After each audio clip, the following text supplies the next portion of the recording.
আসসালামু আলাইকুম। বৃষ্টির দিনে এরকম এক প্লেট ভুনা খিচুড়ি হইলে আর কি লাগে। চলেন দেখে আসি ভুনা খিচুড়ি রান্না করতে কি কি আমাদের প্রয়োজন হয়। তার জন্য নিয়ে নেব আমরা 1 কাপ রান্নার সয়াবিন তেল, তার সাথে দিয়ে দেবো 1 কাপ পরিমাণ পেঁয়াজ কুচি, 2 টেবিল চামচ পরিমাণ রসুন বাটা।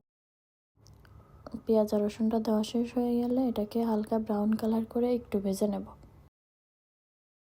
ভেজে নেওয়া শেষ হয়ে গেলে দিয়ে দেবো 1 টেবিল চামচ পরিমাণ শুকনো মরিচের গুঁড়া, 1 চা চামচ পরিমাণ হলুদ গুঁড়া,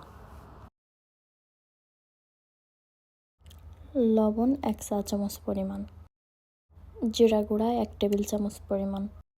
আর এই সবগুলো উপকরণ দেওয়া হয়ে গেলে আমরা এইটাকে কিছুক্ষণ কষিয়ে নেব।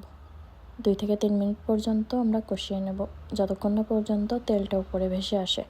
কষানো শেষ হয়ে গেলে দিয়ে দেব 7-8টা মতো কাঁচামরিচ, 5-6টার মতো এলাচ ফল, 3-4 টুকরো ডালচিনি। এটাকে আবার একটু নেড়ে চেড়ে নিয়ে দিয়ে দেবো 1 কেজি মতন মুরগির মাংস।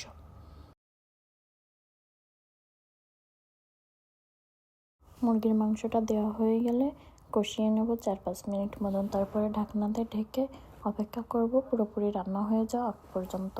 এটা রান্না হতে 15 থেকে 20 মিনিট পর্যন্ত সময় লাগবে। 15 থেকে 20 মিনিট পরে ফিরে এসে আমরা মুরগিগুলোকে আলাদা একটা পাত্রে উঠিয়ে নেব। আর সবটুকু গোশ উঠিয়ে নেওয়া হয়ে গেলে তার মধ্যে দিয়ে দেবো আগে থেকে ভিজিয়ে রাখা 400 গ্রাম মতন চিনি গুঁড়া চাল, আর আগে থেকে ভিজিয়ে রাখা পরিষ্কার করে মুগ ডাল আর মুসুরির ডাল 1 কাপ মতো।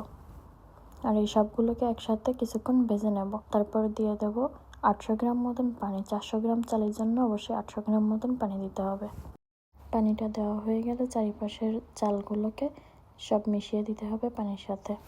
তারপরে ঢাকনা দিয়ে ঢেকে দেবো 10 মিনিটের মতো। চালটা 80% পর্যন্ত সিদ্ধ হয়ে যাওয়ার আগ পর্যন্ত। দেখতেই পারছেন আমাদের চালটা 80% মতো সিদ্ধ হয়ে গেছে।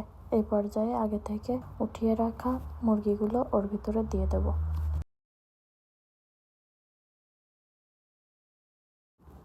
দিয়ে দেওয়া হয়ে গেলে আবার একটু নেড়ে চেড়ে সব জায়গায় মুরগিটাকে ছড়িয়ে দিয়ে চালটাকে একটু উপর নিচে করে দিয়ে আমরা ঢেকে দেব আরও 10-15 মিনিটের মতন। আর এই পর্যায়ে চুলার জালটা একদম লো আঁচে রাখতে হবে।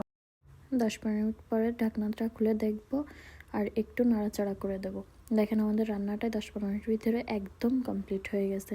আর খিচুড়িটা কি পরিমাণ ঝরঝরা হয়েছে দেখেই নিশ্চয়ই বুঝতেই পারতেছে।